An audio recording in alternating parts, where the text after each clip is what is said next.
sudah praktikumnya membahas mengenai stabilitas? Ada yang sudah, ada yang belum. Sudah atau belum? Bagian praktikum mengenai uji stabilitas. Percobaannya setiap kelompok beda-beda, Bu. Ada yang Bayesian partisi, ada yang larutan datar, semariologi. Kayak materinya di rolling. Oke, jadi dalam satu kelas itu ada yang sudah, ada yang belum, begitu ya. Berarti ada kelompok yang sudah mengerjakan uji stabilitas. Oke, berarti yang kelompok yang sudah mengerjakan uji stabilitas lebih paham begitu ya, bagaimana cara pengerjaan uji stabilitas, langkah-langkahnya seperti apa. Oke, hari ini membahas mengenai kinetika kimia dan konstanta laju reaksi untuk melakukan uji stabilitas. Nah, apa itu laju reaksi? Ada yang tahu nggak laju reaksi itu apa sih? Membahas mengenai apa laju reaksi itu?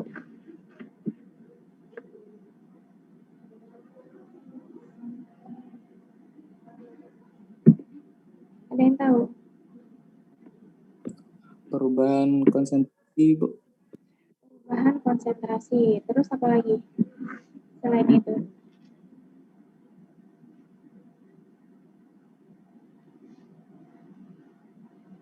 Oke, bisa dilihat ya, dari gambar ini ternyata dia menggambarkan suatu laju reaksi begitu, dari jumlah molekul, ada molekul A dan molekul B dengan kecepatan waktu. Jadi semakin lama waktu maka semakin ada perubahan dari si molekul tersebut. Kalau dari molekul A, dia dari jumlah molekul tinggi, dengan lamanya waktu dia menurun begitu ya, sehingga si molekul A atau konsentrasi dari molekul A menurun. Nah, berbanding terbalik terhadap pada molekul B. Kalau molekul B itu dari jumlah molekul yang kecil, dengan lamanya waktu, semakin lamanya waktu, jumlah molekulnya semakin meningkat.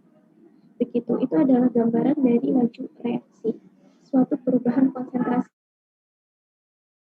Betul. Nah, di sini ada konsep dari laju reaksi, di mana untuk laju reaksi sendiri itu adalah perubahan konsentrasi per reaksi atau produk dalam suatu satuan waktu. Nah, ya tadi kan ada hubungan tuh antara molekul dengan waktu. Nah, itu menggambarkan dari pengertian laju reaksi, di mana ada perubahan konsentrasi dengan hubungannya semakin lamanya waktu, begitu ya, dengan satuan waktu. Nah, untuk laju reaksi sendiri dapat dinyatakan sebagai laju berkurangnya konsentrasi suatu reaksi atau laju bertambahnya konsentrasi suatu produk persatuan waktu. Kenapa di laptop? Nah, jadi kalau dari konsep yang kedua ini, dia ini penjelasan dari gambar yang sebelumnya. Jadi dia bisa berkurang dan bisa juga bertambah konsentrasinya tergantung lamanya waktu. Begitu. Sampai di sini sudah dapat dimengerti ya bagaimana pengertian dari laju reaksi sendiri. Konsepnya bagaimana? Ternyata dia adalah proses perubahan konsentrasi. Bisa jadi berubahnya itu berkurang, bisa juga menjadi bertambah. Begitu, tergantung lamanya waktu. Semakin lamanya waktu, dia bisa jadi berkurang, bisa jadi bertambah. Itu adalah laju reaksi, begitu ya. Nah, kalau dirumuskan dalam rumus kimia itu disimbolkan menjadi A ke B, begitu ya. Nah, laju reaksinya ini digambarkan dengan rumus kimianya, begitu ya. Kalau A ke B, jadi A itu adalah molekulnya tadi, molekul A, akan berubah jika dengan lamanya waktu. Molekul A akan berkurang dengan lamanya waktu. Nah, sedangkan molekul B dia akan bertambah dengan lamanya waktu. Begitu ya. Oke, selanjutnya. Nah, perhatikan reaksi berikut. Ya, maaf kalau misalnya ada muncul tulisan-tulisan yang ini. Nah, bisa dilihat, jadi ada 3A, tanda panah B. Artinya, untuk membentuk molekul, ini A dan B itu adalah molekul begitu ya. Jadi untuk membentuk molekul B itu membutuhkan 3A. Jadi 3A itu lebih cepat berkurang dibandingkan molekul B. Jadi persamaan di atas dapat diartikan 3 mol A berkurang untuk setiap mol B yang terbentuk. Jadi membutuhkan 3 mol A agar terbentuknya mol B, artinya 1 mol B begitu ya. Nah, atau laju berkurangnya A adalah 3 kali bentuknya B. Ya, kalimatnya sebenarnya apa ya? Lebih mudah kayak gini aja deh memahaminya. Untuk membentuk mol B itu membutuhkan 3 mol A. Sehingga berkurangnya mol A itu 3 kali lebih cepat dibandingkan terbentuknya B. Begitu. Jadi si mol A ini lebih besar dibanding A. Si mol A ini lebih besar dibanding B, tapi dia lebih cepat berkurang atau hilangnya 3 mol A tadi untuk membentuk si B. Begitu. Kalau si B kita ingin membentuk 2 mol B, artinya kita membutuhkan 6 mol A. Gitu ya. 3:1 seperti itu. Nah, kalau dirumuskan seperti ini nih, laju reaksi sama dengan min 1/3. Berarti kita membutuhkan 3 mol A untuk membentuk 1 mol B. Gitu. Nah, kalau untuk secara umumnya, untuk reaksi A ditambah B sama dengan menghasilkan mol C plus mol D. Begitu ya. Jadi kalau beda lagi nih, yang untuk rumus secara umumnya, A ditambah B itu menghasilkan mol C plus D. Nah, kalau dijabarkan lagi untuk laju reaksinya berdasarkan rumus kimianya seperti ini.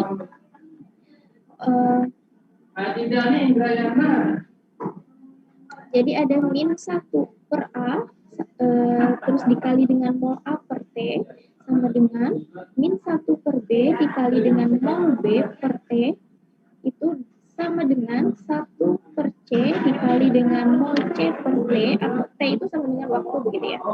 Nah, terus sama dengan lagi 1/D dikali dengan mol D per T. Jadi dia itu setara, cuman angkanya saja yang berbeda. A dan B itu dia akan diartikan sama jika si mol A-nya itu 3, tapi seimbang dengan 1 mol B, begitu ya. Bayang ya. Nah, untuk penentuan apa ini?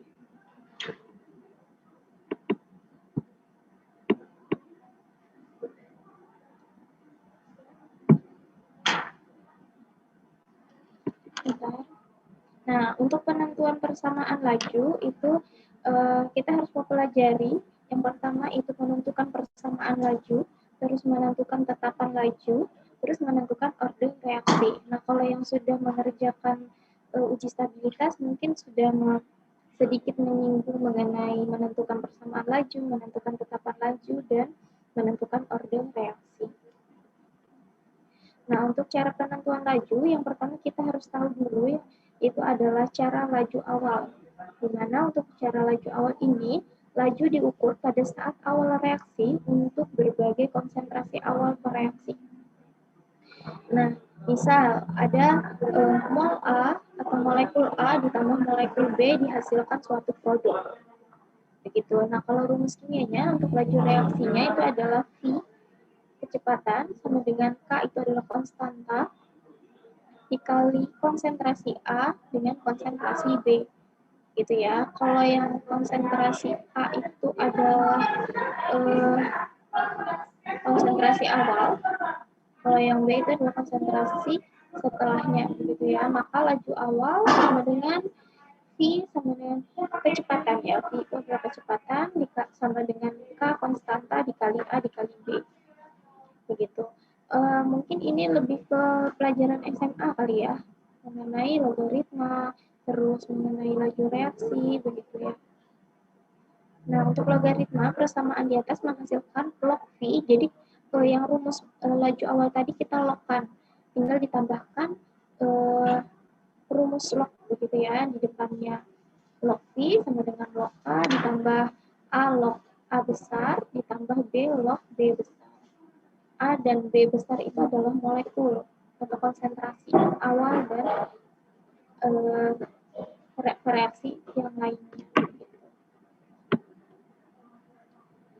Nah, di sini ada yang rumus logaritmanya tadi yang sudah menggunakan log tadi ya. Untuk molekul B itu tetap oke, ini aja kayaknya lebih kelihatan ya.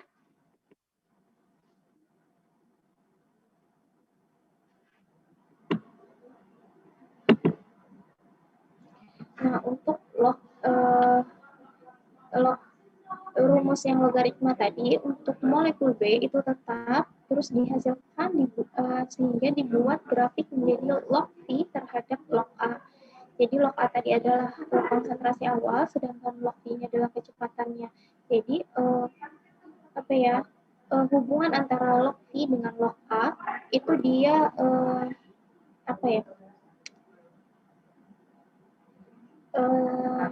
menarik garis lurus begitu ya. Nah, sehingga ada beberapa rumus begitu. Mungkin sulit dibayangkan kalau belum praktikum ya begitu, tapi sulit juga praktikum kalau belum mendapatkan teorinya.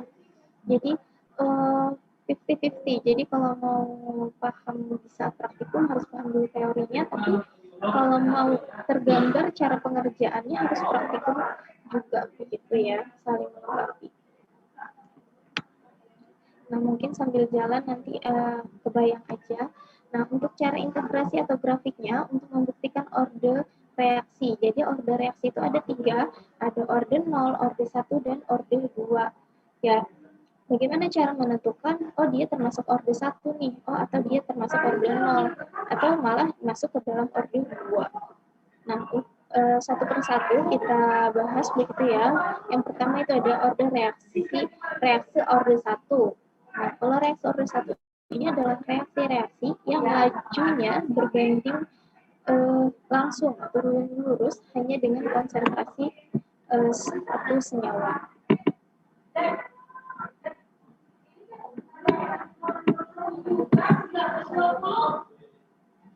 Nah, di mana untuk molekul A dan untuk menghasilkan. Jadi kalau simbolnya A tanda panah B artinya hanya satu molekul dapat menghasilkan suatu produk.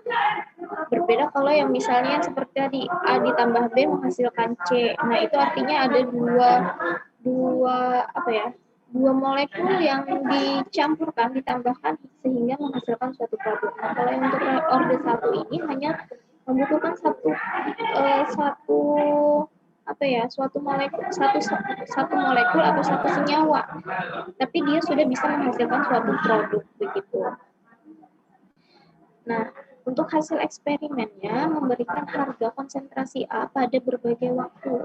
Jika konsentrasi pada T sama dengan 0 adalah molekul A, dan pada T tertentu konsentrasi A adalah A, maka integrasinya seperti ini ya.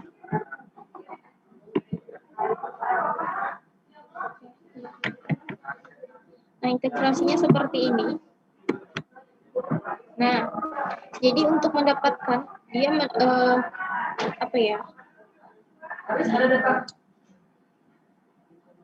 jadi pada rumus reaksi orde 1 itu hasil akhirnya adalah ini nih, yang di bawah, paling bawah. Ln A sama dengan min K dikali T ditambah ln A. Nah, ini adalah rumus akhirnya. Kalau yang ada integrasi ini dan lain sebagainya itu adalah bagaimana cara mendapatkan si rumus akhir ini begitu. Hanya langkah-langkahnya saja. Cuman kalau kalian mengerjakan saat praktikum atau saat ujian mendapatkan soal yang seperti ini menggunakan orde 1 bisa langsung menggunakan rumus akhirnya saja. Ln A sama dengan min K dikali T ditambah ln A. Begitu. Ini untuk mendapatkan konsentrasi gitu ya. Nah, oke, kita lanjutkan dulu aja. Nah, di sini ada grafik reaksi orde 1 di mana plot ln A terhadap T. Jadi hubungannya antara ln A dengan T. Di mana mendapatkan ln A-nya tadi? Ya rumus sebelumnya tadi. Makanya Pian harus mengerjakan dulu tahapan awal menentukan ln A-nya berapa. Kalau sudah dapat, baru kita hubungkan dengan waktu. Begitu. Nah, ini jadi kalau misalnya, nah ini untuk mendapatkan waktu paruh T setengah, simbolkan dengan T setengah. Bagaimana cara mendapatkan rumus T setengah? Nah, ini ada tahapannya. Tapi kalau bukan Pian kayak bingung ribet mengerjakan tahapan di atasnya, tidak perlu. Ini hanya bagaimana cara mendapatkan rumus T setengah. Jadi kalau misalnya mendapatkan soal atau mau mengerjakan menghitung nilai waktu paruh atau T setengah tadi, langsung saja ke rumus paling bawah, yaitu T setengah sama dengan ln 2 per K atau T setengah sama dengan 0,693 per K. Nah, kenapa Bu kok bisa ln 2 itu sama dengan 0,693? Nah, kalau ada yang megang kalkulator bisa dihitung secara langsung begitu ya. Ternyata nilai ln 2 itu sama dengan, ya bisa dihitung langsung ya. Maksudnya ini adalah langkah-langkah bagaimana cara mendapatkan rumusnya. Begitu dijabarkan. Tapi kalau misalnya rumus akhirnya adalah T setengah sama dengan 0,693 per K. Begitu. T setengah itu apa? Waktu paruh, begitu ya. Apa sih artinya waktu paruh itu? Ada yang tahu arti dari waktu paruh?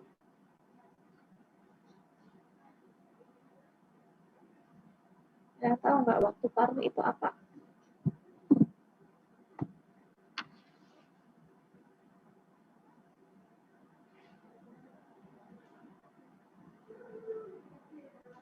Ada yang tahu?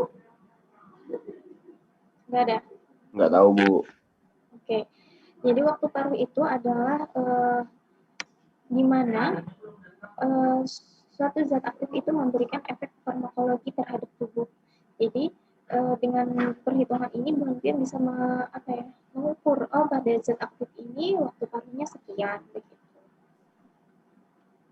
Gitu ya. Nah, selanjutnya masuk kepada reaksi orde 2, di mana reaksi ini dikatakan memiliki orde 2 jika laju reaksi konsentrasi salah satu reaksi, atau dengan hasil kali konsentrasi dua reaksi yang masing-masing dipangkatkan satu.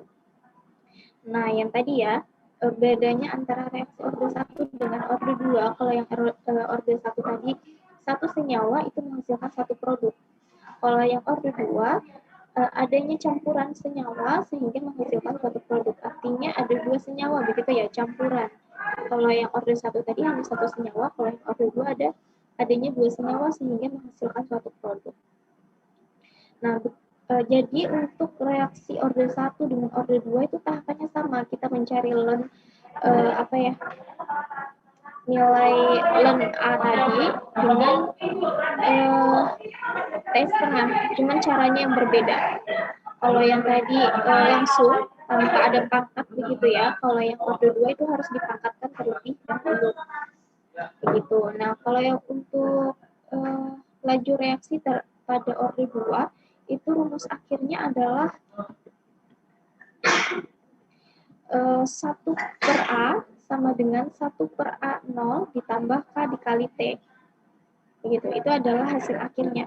Nah, sama ya, untuk grafiknya tadi juga sama, dia menarik garis lurus. Tapi bedanya yang diplotkan itu adalah 1 per A. A-nya ini siapa? A-nya siapa? Ada yang tahu? Molekul A-nya. Jadi 1 per A, A-nya ini molekulnya siapa, begitu ya. Terus dibandingkan dengan T waktu. Kalau yang tadi dia langsung ya. Nah, ini ln A. Jadi dia tidak ada perlakuan yang harus dipangkatkan. Jadi ini ln A, kalau ini 1 per A. 1 per A, begitu ya. Sama, dia perbandingannya atau dihubungkannya dengan waktu. Ini juga dengan waktu. Nah, sedangkan waktu T setengah atau waktu paruh pada orde 2 dia berbeda. Kalau yang tadi itu dia T setengah, mana ya? Nah, ini T setengah sama dengan 0,693 per K. Kalau yang orde 2 dia T setengah sama dengan 1 per K dikali A0. Begitu ya, jadi sebenarnya langkahnya sama, tahapannya sama, hanya saja berbeda rumus yang digunakan. Begitu. Nah, ini kita lewati saja. Nah, sehingga apa ya? Nanti ada sedikit bagaimana cara menentukan kita masuk ke tes setengah, masuk ke dalam orde 1 atau orde 2 atau orde 0. Nah, kita lanjutkan dulu aja ya. Nah, masuk ke dalam materi stabilitas. Nah, untuk stabilitas itu adalah simbol kualitas yang penting untuk produk obat atau kosmetik. Jadi, kita terjaminnya suatu produk, mau itu obat atau kosmetik, itu dilihat dari stabilitas obatnya. Apakah si obat ini bisa bertahan lama atau tidak? Kalau tidak bertahan lama, apakah dia akan memberikan efek samping atau akan menghasilkan suatu reaksi yang merugikan pada tubuh kita? Begitu, itu adalah pengertian dari suatu stabilitas atau apa ya? Hal penting begitu ya dalam suatu sediaan. Makanya kita perlu lakukan pengujian uji stabilitas. Nah, stabilitas obat sendiri itu adalah kemampuan suatu produk untuk mempertahankan sifat dan karakteristiknya agar sama dengan yang dimilikinya pada saat dibuat. Jadi kita harapkan, misalnya kita membuat suatu produk begitu ya, mau obat ataupun kosmetik, harapannya saat dibuat dengan 1 bulan atau 2 bulan kemudian atau 1 tahun atau 2 tahun kemudian, harapannya si obat tersebut tetap sama begitu dengan kondisi saat pertama kali kita buat. Artinya dia memiliki kestabilan yang apa ya, sama begitu ya, tidak ada perubahan antara saat dibuat dengan 1 tahun atau 2 tahun kemudian begitu. Itulah yang membuat si pasien itu percaya dengan misalnya ada perubahan, maka produk yang kita buat itu diragukan apakah benar-benar sudah sesuai dengan pengujian tahapan pada pembuatan suatu produk atau tidak begitu ya.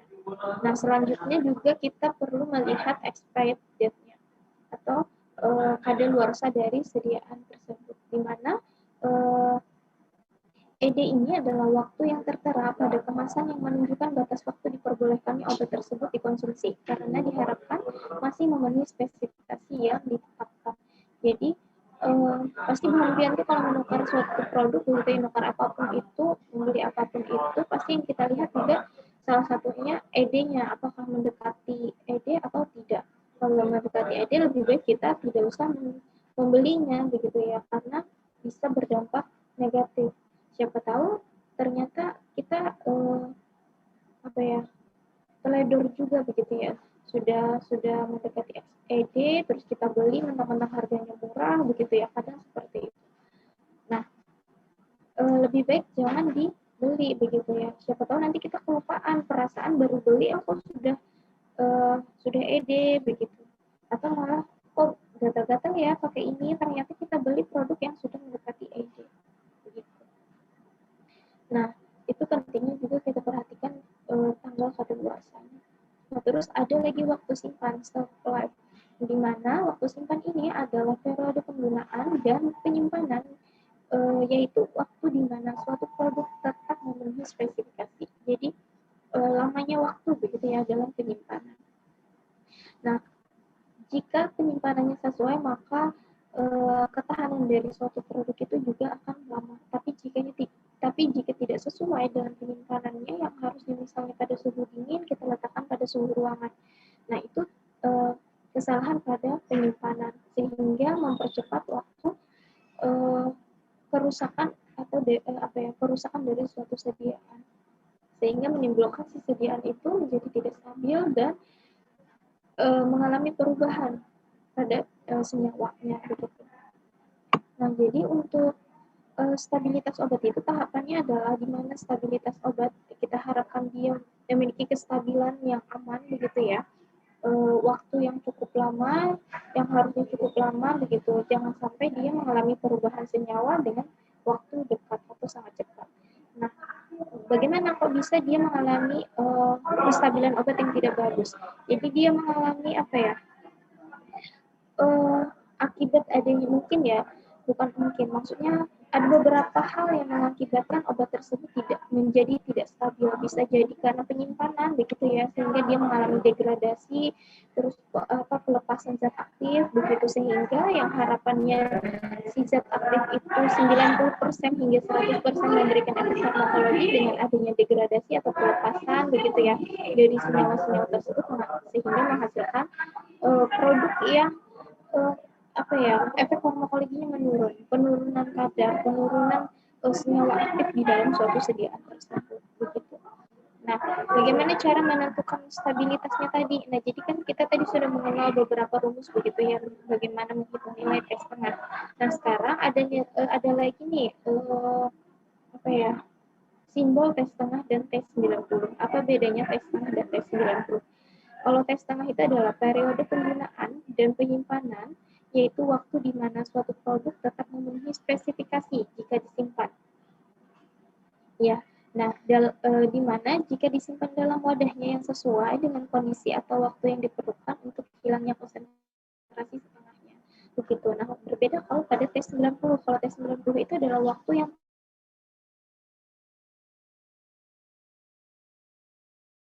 masih memenuhi spesifikasi yang ditetapkan. Kalau yang tes setengah itu dia waktu yang diperlukan untuk hilangnya konsentrasi setengah. Jadi mengetahui lamanya waktu obat itu memberikan efek farmakologi di dalam tubuh. Kalau yang tes 90 itu dia batasan waktu di mana obat tersebut masih bisa dikonsumsi. Itu yang membedakan tes setengah dan tes 90.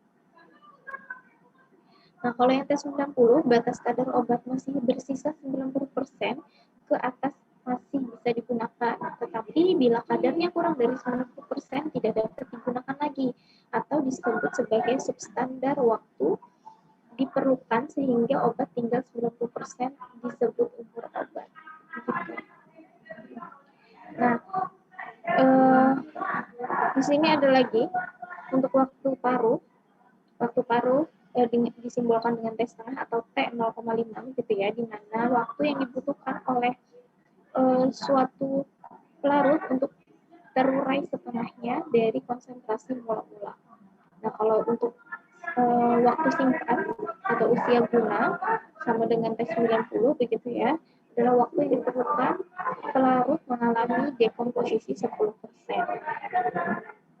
Nah, ini adalah beberapa tahapan begitu ya, bagaimana cara mendapatkan menentukan apakah dia termasuk orde 1, orde 0 atau orde 2.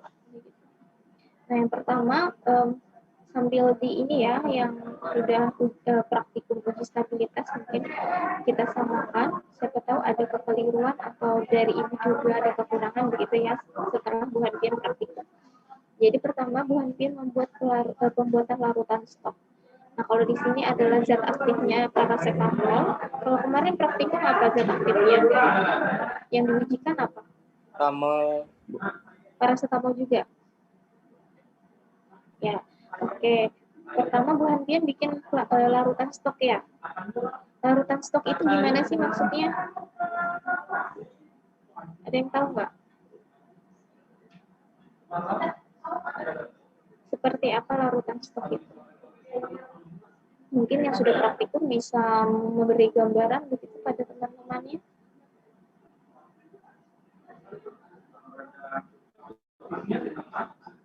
Ada yang tahu? Hairul atau Hakim? Yang dipekatkan ke tubuh. Yang menimbang paracetamolnya, terus ditambahkan dengan pelarut lainnya, terus ditambahkan air sampai 1000 ppm atau berapa tuh? 1000 ppm atau 100 mili ya kalau nggak salah. Ya, ada nggak pertama kali bikin itu dulu di labu ukur yang besar kayak gitu? Ingat nggak? Ada, Boy. Ya, pertama kali bikin itu dulu kan. Nah, itu disebut dengan larutan stok. Nah, setelah sudah bikin larutan stok yang di dalamnya ada 100 mg paracetamol, terus dilarutkan dalam 50 ml NaOH, lalu di-add-kan sampai 100 ml air, gitu ya. Itu posisinya ada di dalam labu ukur. Kebayang ya, labu ukurnya besar, 100 ml. Nah, di situ sampai homogen. Nah, baru kita ukur panjang gelombang maksimal dari si paracetamol tersebut. Kita ukur menggunakan alat apa mengukurnya? Tahu nama alatnya mengukur panjang gelombang?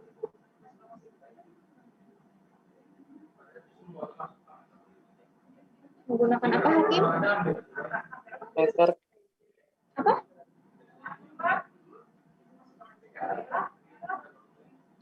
Alat apa yang namanya untuk mengukur panjang gelombang maksimal? Menggunakan spektrofotometer. Iya, menggunakan spektrofotometer. Jadi pertama kali Bu Hadir menentukan dulu panjang gelombang dari si zat aktif yang kita gunakan. Kalau Bu Hadir menggunakan paracetamol, otomatis panjang gelombangnya juga si punyanya paracetamol. Nah, kalau sudah tahu nih panjang gelombangnya berapa, baru nanti digunakan si panjang gelombang tersebut bisa apa untuk disetting di alat spektrumnya. Jadi yang kita ukur itu adalah rentang pada si panjang gelombang dari paracetamol. Nah, terus juga ada lagi yang ketiga, penentuan kurva baku. Jadi dari yang larutan stok tadi itu dibagi-bagi menjadi beberapa konsentrasi. Kemarin seperti itu atau di dalam labu ukur yang kecil-kecil. Bikin seperti itu.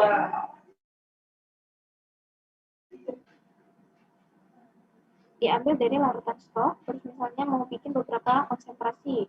Ada yang 10 mili, 20 mili, 30 mili, 40 mili, atau sampai dengan 50 mili. Bukan 50 mili, ppm, satuan ppm. ppm itu sama dengan kalau misalnya tadi 1000 ppm sama dengan 100 mili, berarti ini ada 0,1, 0,2, 0,3, 0,4, dan 0,5 mili. Ngambilnya gimana? Kalau misalnya konsentrasinya sangat kecil, menggunakan apa?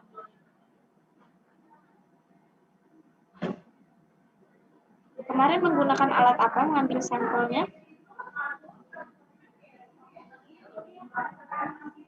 Ada yang tahu? Yang sudah praktikum uji stabilitas menggunakan mikro apa namanya? Mikropipet. Ya, mungkin lu nggak tahu namanya atau gimana begitu ya. Yang ini loh, yang Bu Hanfian ngambilnya pakai dipencet, yang ujungnya pakai plastik yang lancip begitu. Kalau kita pencet, sudah kita setting alatnya, kita pencet, dia otomatis naik sendiri, ketarik sendiri, sesuai takaran yang kita inginkan.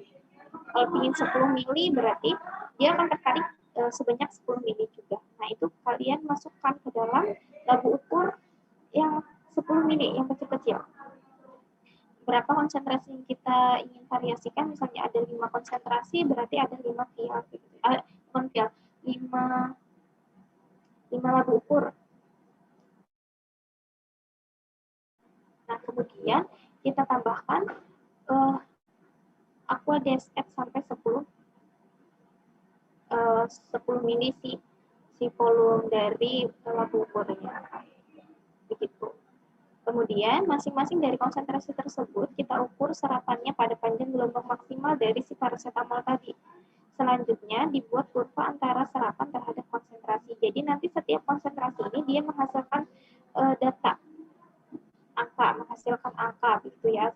10 ppm berapa nih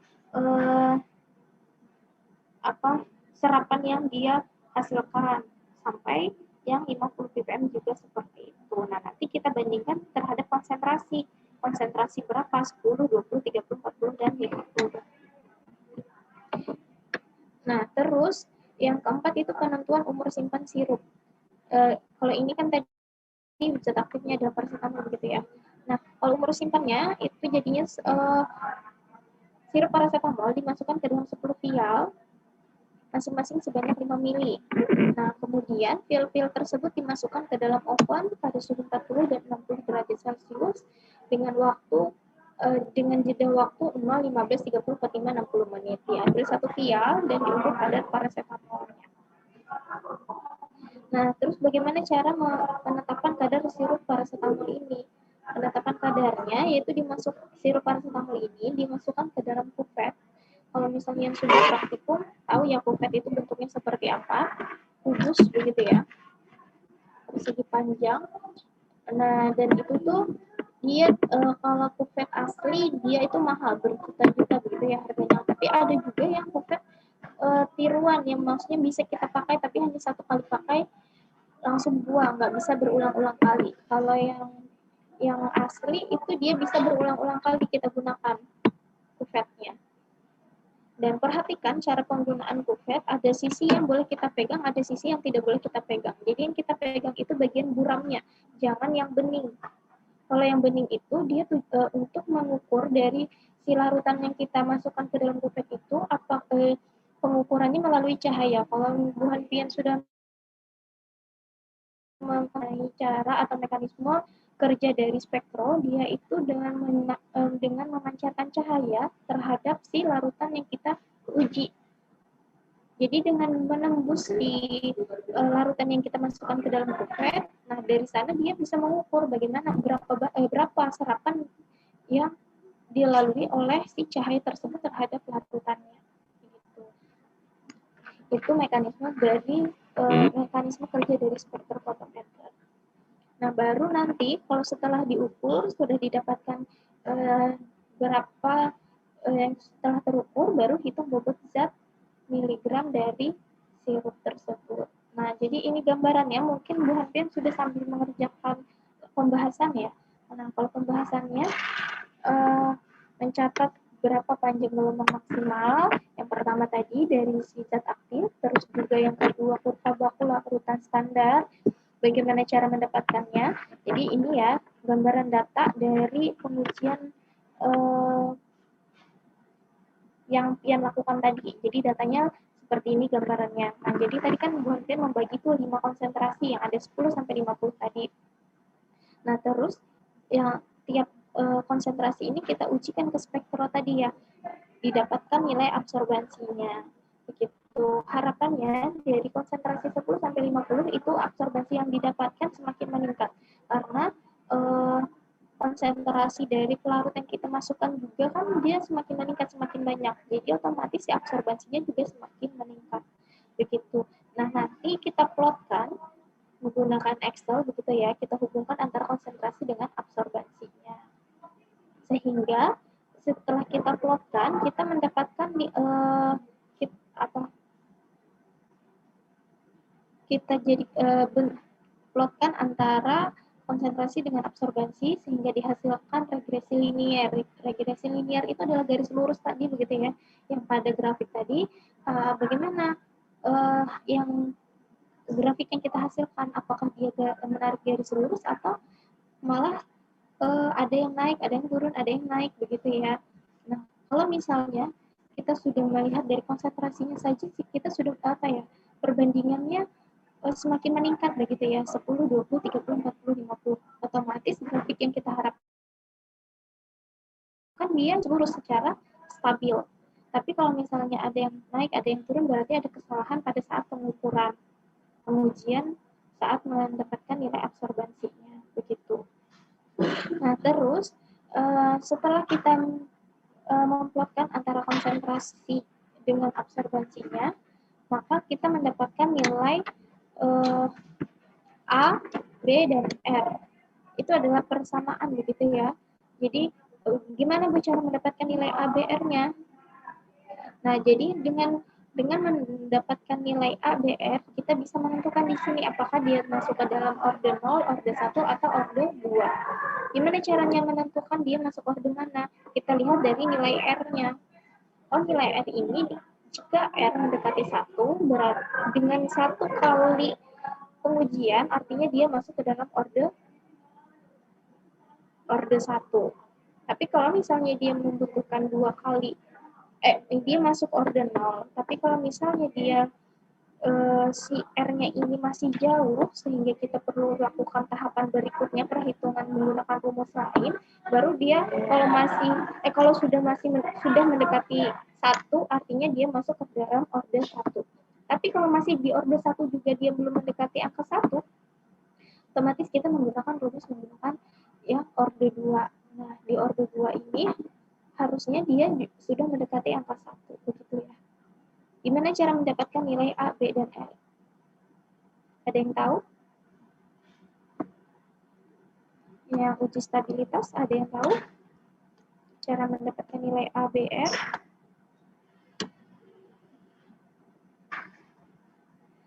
Cara mendapatkannya tadi ya, kita plotkan antara konsentrasi C dengan absorbansi. Menggunakan apa? Menggunakan kalkulator. Atau kalau misalnya bisa menggunakan Excel juga boleh. Nah, kalau yang pakai kalkulator, kita plotkan antara konsentrasi dengan absorbansi. 10 ppm dengan 0,225, 20 ppm dengan 0,275. Sampai habis, nanti kita dapatkan di kalkulator itu dia hasil dari nilai A. Oh, A-nya adalah 0,195. Terus kita cari lagi nilai B-nya. Nilai B-nya 0,032. Setelah itu, ada lagi yang terakhir nilai R. Nah, di sini kita lihat ya, nilai R-nya adalah 0,9899. Apakah mendekati angka 1? Masih belum, begitu ya. Kalau 0,98 itu masih belum mendekati angka 1. Jadi kalau yang dikatakan mendekati angka 1 itu 0,999 berapa, begitu ya. Benar-benar beda tipis. Kalau masih 0,98 atau 0,89 itu masih jauh dari angka 1, begitu ya. Begitu. Nah, kalau sudah mendapatkan nilai A, B, dan R, terus kita juga menentukan dia termasuk dalam orde mana, baru kita masukkan ke dalam persamaan. Persamaan apa? Persamaan di mana Y sama dengan BX plus A. Ada jadi ya persamaannya Y sama dengan BX plus A. Y sama dengan B-nya tadi adalah 0,035 dikali dengan X ditambah nilai A. A-nya berapa? 0,195. Begitu, di mana Y itu adalah absorbansi dan X itu adalah konsentrasi dari kadar tersebut. Nah, ini gambaran data begitu ya, hasil pengukuran absorbansi sirup paracetamol pada suhu 40 dan pada suhu 60. Di mana kita lihat tadi adalah waktunya 0 sampai 60 menit begitu ya. Kita ukur menggunakan spektro tadi. Bagaimana nilai absorbansinya? Begitu. Nah, untuk tahapan pengolahan data, yang pertama kita tentukan order reaksinya dengan menggunakan metode grafik tadi. Dia linear atau tidak, begitu ya. Kalau linear, berapa angkanya nilai R-nya? Apakah sudah mendekati angka 1 atau tidak? Kalau sudah mendekati angka 1, 0,999, berarti dia masuk dalam order 0. Tapi kalau masih jauh, kita coba menggunakan order 1. Tapi kalau sudah sesuai di order 1, berarti dia stopnya di order 1. Tapi kalau misalnya di order 1 belum mendekati angka 1, berarti dia masuk ke dalam order 2. Begitu. Nah, terus kita juga ada tahapan menentukan harga K atau nilai K. K itu adalah konstanta sesuai order reaksi pada masing-masing suhu percobaan. Jadi nilai K ini tadi tergantung ya, dia mau menggunakan order 0, order 1, atau order 2. Jadi perhitungannya berbeda, rumusnya berbeda. Terus juga kita harus membuat hubungan log K dengan 1 per T. Kalau setelah kita mendapatkan nilai K, kita logkan, terus kita hubungkan dengan nilai 1 per T, 1 per waktu. Nah, kemudian tahapan yang keempat, tentukan harga K pada suhu kamar. Yang kelima, tentukan waktu kadaluarsanya. Nah, ini. Jadi, ada lagi nih hal yang membedakan antara order 0, 1, dan 2. Yang pertama, di bagian perhitungan kurva baku diperoleh persamaan Y sama dengan BX plus A yang tadi ya. Terus yang selanjutnya, dari pengukuran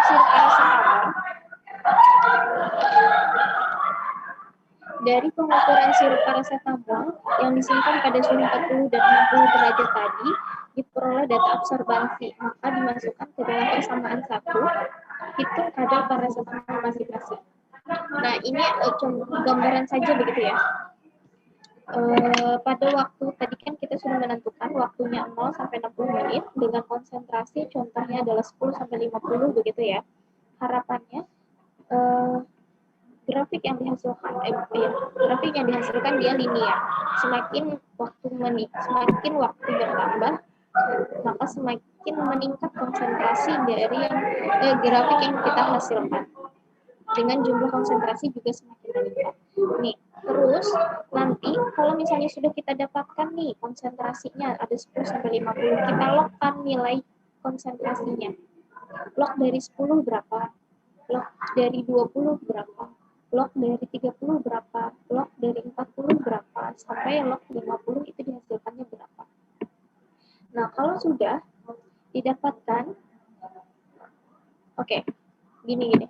Supaya lebih jelasnya, gini ya. Kita mau menentukan dulu deh. Menentukan apakah dia order 0, order 1, atau order 2. Jadi pertama, Bu Hanfian sudah memiliki data waktu dengan konsentrasi. Yang ini yang saya blok ini dulu ya. Kelihatan nggak blokernya? Kelihatan ya? Terlihat, Bu. Nah, kalau misalnya, bisa diwarnain. Nah, oke. Jadi mau menentukan order 0, apakah dia order 0 atau order 1 atau order 2, kita bikin ini dulu. Kita plotkan antara waktu dengan konsentrasi. Yang warna merah ini, kita plotkan dua ini dulu. Tapi ternyata setelah kita plotkan, kita hubungkan antara waktu dengan konsentrasi, nilai R-nya itu masih jauh dari angka 1. Oh, ternyata dia menghasilkan 0,89. Masih jauh begitu ya dari angka 1. Berarti kita coba menggunakan order 1. Bagaimana caranya? Berarti kita plotkan lagi antara waktu dengan log konsentrasi. Nah, jadi yang kita plotkan itu adalah waktu dengan log C. Begitu. Linearnya sudah mendekati angka 1, 0,998. Begitu. Oke, berarti kita menggunakan tahapan-tahapan yang pada order 1. Nah, atau malah sebaliknya, ternyata menggunakan order 1 juga masih jauh dari angka 1, si nilai R-nya. Berarti kita menggunakan order 2. Caranya, si T waktu tadi dengan kita order 2-nya, itu konsentrasi ini kita bagi. Jadi 1 dibagi konsentrasi, jadi 1 dibagi 10, 0,1, 1 dibagi 20, 0,2, dan seterusnya. Kalau sudah kita dapatkan, baru kita plotkan antara waktu dengan 1. Nah, kalau sudah sampai order 2, harusnya dia sudah mendekati angka 1, sehingga kita menggunakan rumus-rumus pada order 2. Begitu. Begitu ya, kebayang nggak? Untuk menentukan order 0, order 1, dan order 2. Oke, kebayang ya. Jadi kita tahapan awal itu kita punya data waktu dengan konsentrasi. T dengan C. Nah, itu dulu yang kita bikin regresi linear sampai mendapatkan nilai R. Kalau R-nya sudah mendekati angka 1, berarti kita menggunakan rumus-rumus pada order 0. Nah, tapi kalau ternyata pada order 0 dia R-nya masih jauh, tidak mendekati angka 1, kita coba menggunakan order 1 dengan cara konsentrasi atau nilai konsentrasi si C tersebut kita logkan terlebih dahulu. Log C dari konsentrasi tersebut. Ada 10, berarti kita logkan. Log dari 10 berapa, log 20 berapa, sampai 50. Nah, setelah kita mendapatkan nilai log C, maka kita plotkan lagi antara waktu dengan log C. Nah, kalau sudah kita plotkan, terus dihasilkan nilai R mendekati 1, berarti kita menggunakan rumus-rumus pada order 1. Tetapi kalau misalnya masih jauh dari angka 1 senilai R-nya, maka kita coba lagi pada order 2. sebelum kita plotkan antara waktu dengan 1/C, kita ubah dulu si konsentrasinya, nilai konsentrasinya. Jadi untuk mendapatkan 1/C, maka kita harus menghitung 1/1 pada konsentrasi tersebut. Caranya sudah tertulis rumusnya begitu ya, 1/C berarti 1/10 pada waktu 0, 1/20 pada waktu 15, sampai 1/50 pada waktu ke-60. Sudah kita mendapatkan nilai 1/C-nya, baru nanti bisa kita plotkan antara waktu dengan konsentrasi pada orde 2 ini, begitu. Kebayang ya, itu kan apakah dia masuk ke dalam orde 0, 1, dan 2. Nah, ini nih yang gambaran tadi pada suhu 40 derajat dan pada suhu 60 derajat Celcius. Ternyata pada suhu 40 derajat dia sudah memberikan nilai R 0,997, pada orde 1 dia 0,995, pada orde 2 0,995. Jadi yang mendekati angka 1 yang mana? Pada orde berapa?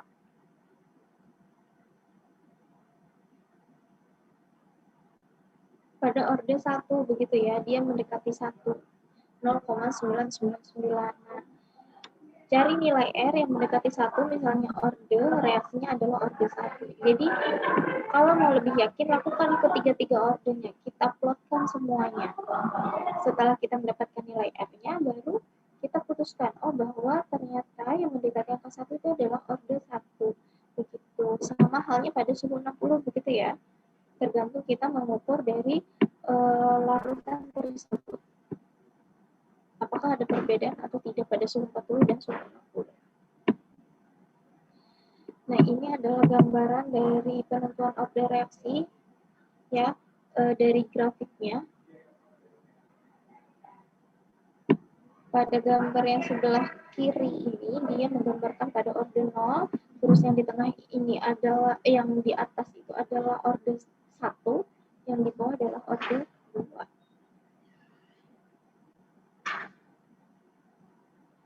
Ya, begitu gambarannya. Nah, jika sudah, maka tahapan berikutnya kita harus menentukan nilai dari B, nilai K, nilai log K, 1/T. Jadi ini ada rumus-rumusnya begitu ya. Nah, di sini untuk mendapatkan nilai K,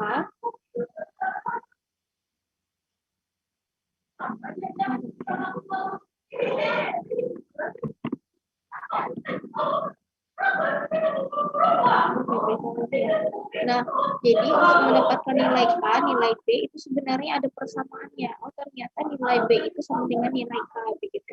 Jadi rumusnya itu tuh kebalik-kebalik aja. Jadi kalau misalnya Bu Hafian sudah mendapatkan tadi ya di kalkulator tadi nilai A, B, F, ternyata nilai B-nya itu adalah sama dengan K. Jadi tidak perlu menghitung lagi, tinggal masukkan ke dalam tabel. Ternyata nilai B itu adalah nilai K juga begitu. Terus untuk mendapatkan nilai log K, tinggal berapa K-nya yang kita dapatkan tadi, berapa nilai B yang kita dapatkan tadi, terus kita lakukan perhitungan menjadi log K. Terus 1/T, T ini adalah waktu gitu ya. Nah, berapa waktu yang kita dapatkan tadi? Nah, baru nanti dari kita plotkan lagi antara log K dengan 1/T, sehingga diketahui regresi linearnya. Begitu. Nah, setelah itu ada penentuan waktu simpannya. Setelah menghitung nilai K tadi pada suhu 25 derajat, baru kita harus mencari lagi beberapa rumus gitu ya. Sebenarnya panjang banget sih kalau misalnya dijabarkan satu persatu dari cara menentukan uji stabilitas, kemudian waktu simpan, waktu kadaluarsa gitu ya. Nah, jadi kita harus mencari nilai K, nilai T setengah, dan nilai T90 ini tergantung pada orde berapa kita gunakan tadi. Nah, jika menggunakan orde 0 untuk mendapatkan nilai T setengah itu, maka setengah dikali A per K. Atau kalau gini, atau sama dengan pada orde 1 itu T setengah sama dengan 0,693 per K. biasanya paling sering data yang kita gunakan itu menggunakan orde 1.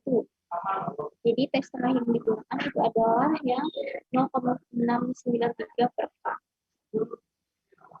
Terus kalau pada orde 2 itu nilai untuk menghitung tes tengahnya adalah 1 per Kc, konsentrasi konstanta dari konsentrasi tersebut. Itu adalah perbedaan antara orde 0, orde 1, dan orde 2. Begitu juga pada tes 90-nya gitu ya. Ada perbedaan-perbedaan rumusnya saja. Nah, sampai di sini sudah selesai materi yang disampaikan. Apakah ada yang ingin ditanyakan?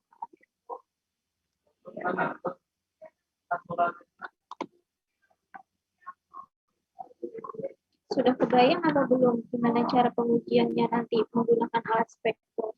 Jadi outputnya dari pelajaran ini adalah kita nanti aplikasikan saat menguji stabilitas pada praktikum. Cara menentukan, cara membuat larutan stok, bagaimana cara menentukan panjang gelombang, tahapannya, gitu ya. Terus nanti gimana cara kita menghitung apakah yang data kita dapatkan ini masuk ke orde 0, orde 1, atau orde 2. Caranya bagaimana? Tadi kita kan punya larutan stok, terus kita ukur panjang gelombangnya. Setelah panjang gelombang kita dapatkan, kita baru bikin beberapa konsentrasi dari larutan stok itu. Mau kita bikin 10, 20, 30, 40, 50 variasi konsentrasinya. Nah, setelah itu kita ukur berapa nih absorbansi tiap larutan yang kita bikin variasi ini. Kalau sudah kita dapatkan nilai absorbansinya, baru kita plotkan antara konsentrasi dengan absorbansi. Begitu. Terus kita dapatkan nilainya, regresi linearnya, apakah dia mendekati angka 1 atau belum. Begitu. Sampai di sini, apakah dapat diterima? Atau bisa dipahami?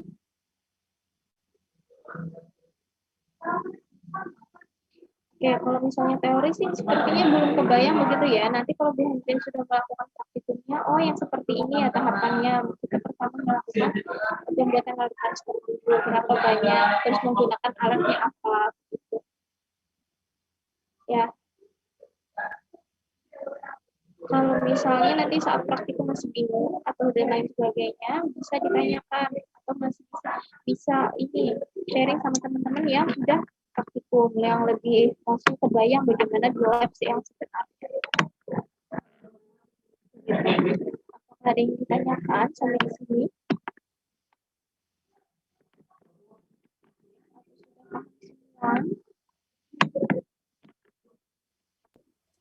Ingin bertanya, Bu?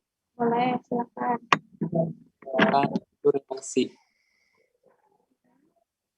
Itu apakah suhu dapat mempengaruhi laju reaksi, Bu? Ya. Jadi apakah suhu dapat mempengaruhi laju reaksi? Betul. Jadi kan di sini ya. Tadi pada gambaran ini kita melihat perbandingan antara jumlah molekul dengan waktu. Nah, dari waktu ini atau konsentrasi suhu atau suhu begitu ya. Kalau pada waktu saja dia mempengaruhi, apalagi suhu. Ini dengan anggap aja ini adalah suhunya stabil gitu ya. Tak hanya pada suhu misalnya pada 25 derajat. Tidak ada perubahan suhu saja dia mengalami perubahan. Apalagi kalau misalnya dia suhunya berbeda-beda. Makanya tadi yang pada tabel terakhir itu dia membandingkan antara suhu 40 dengan 60 derajat Celcius. Ya, yang ini hasil pengukuran absorbensi sirup paracetamol. Jadi harapannya kita mau lihat apakah pada suhu 40 dia ada perubahan setelah kita tambahkan SH. Setelah ada kenaikan suhu menjadi 60 derajat Celcius. Begitu. Kalau ada pengujian seperti ini otomatis adanya pengaruh begitu ya suhu terhadap laju reaksi. Begitu. Itu ya Hakim. Bisa diterima? Tinggi, Bu, bisa. Oke. Ada lagi? Ibu mau bertanya. Ya, silakan. Untuk mencari regresi tadi kan rumusnya Y sama dengan BX tambah A. Untuk mencari nilai B tadi seperti apa, Bu?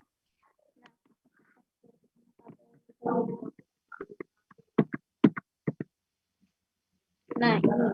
Jadi, kelihatan ya, Jadi ada tabel tuh, ada konsentrasi dengan absorbensi. Nah, setelah pion kan mengukur larutnya itu berbagai variasi konsentrasi, ada yang 10 sampai 50, ada 5 konsentrasi begitu ya.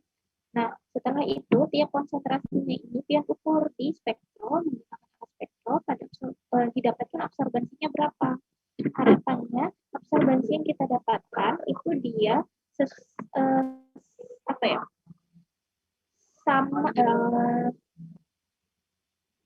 sama dengan meningkatnya konsentrasi. Kalau misalnya konsentrasinya semakin meningkat, otomatis absorbensinya secara teoritis dia harusnya meningkat juga. Tapi tergantung pengerjaan kita saat praktikum seperti apa. Kadang ada yang menurun, begitu ya, ada yang meningkat. Nah, kalau terjadinya penurunan, artinya ada kesalahan pada pengerjaan. Bisa jadi konsentrasinya tidak nyampe pada, misalnya nih, pada yang 10-20 dia meningkat, stabil peningkatan. Ternyata pada 30 dia mengalami penurunan. Siapa tahu itu ada kesalahan pada pengerjaan kita. Ternyata yang kita ukur tidak 30 ppm. Begitu ya konsentrasinya. Nah, itu perlu adanya perbaikan. Nah, kalau misalnya sudah sesuai seperti yang data ini, artinya sempurna banget begitu ya data ini. Artinya grafik yang dihasilkan juga kan linear, semakin meningkat, garis lurus, menarik garis lurus. Nah, setelah itu kalau sudah kita plotkan, kita hubungkan antara konsentrasi dengan absorbensi. Kalau ada yang punya kalkulator, bisa kita coba ya. Jadi kalau di kalkulator itu tuh dia ada sebentar, jadi dia tuh ada beberapa simbol yang harus dilakukan antara plot dari konsentrasi dengan si absorbensi. Nah, kalau setelah kita masukkan datanya, jadi di kalkulator itu kita bisa masukkan data konsentrasi 10 ppm versus 0,25. Begitu. Terus lagi kita tambahkan lagi 20 ppm sampai kita versuskan dengan 0,27 sampai yang 50 ppm. Nah, setelah itu nanti akan keluar datanya dengan sendirinya pada kalkulator tersebut. Simbol A menunjukkan 0,195 begitu. Terus kita catatkan ya. Nah, terus kita ubah lagi, kita enter lagi atau kita pencet tombol apa gitu, Ibu lupa begitu ya. Nah, terus dihasilkan nilai B-nya. Begitu. Itu tahapannya sampai mendapatkan nilai R. Begitu. Nah, setelah mendapatkan nilai A, B, R baru masuk ke dalam persamaan yang lain. Gitu. Persamaan yang Y sama dengan BX plus A. Gitu. Kebayang nggak? Karena kalau misalnya pion belum ada data secara langsung, sulit untuk membayangkan nanti kalau sudah praktikum atau yang sudah praktikum punya datanya sendiri. Begitu ya. Nanti deh Ibu ini coba lagi menggunakan kalkulator. Lupa soalnya langkah-langkahnya. Ada lagi nggak yang ditanyakan? Atau yang tadi sudah terjawab, sudah kebayang bagaimana cara mendapatkan nilai B? Tinggi, sudah Ibu. Terima kasih banyak, Bu. Ada lagi? Ada berapa kelompok yang sudah praktikum uji stabilitas?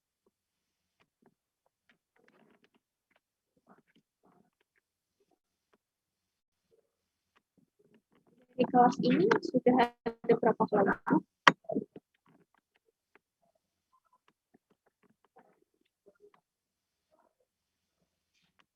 Ya, paling ada 1-2 kelompok begitu ya. Oke, apakah ada yang ingin ditanyakan?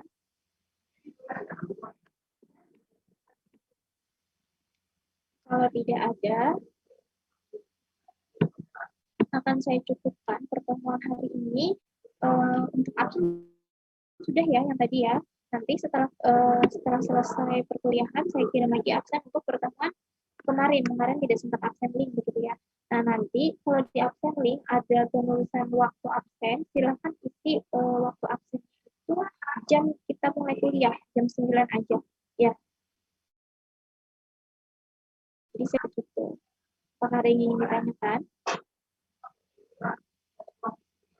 Fitria yang hari ini sudah di absen ya, yang screenshot sama yang file absennya. Ini Bu. Oke, kalau sudah, kalau tidak ada lagi yang ditanyakan, akan saya akhiri pertemuan hari ini. Salah hilaf mohon maaf. Waktunya juga habis ya? Oke, salah hilaf mohon maaf. Wassalamualaikum warahmatullahi wabarakatuh. Waalaikumsalam warahmatullahi wabarakatuh. Bu. Terima kasih banyak Ibu. Terima kasih, Bu.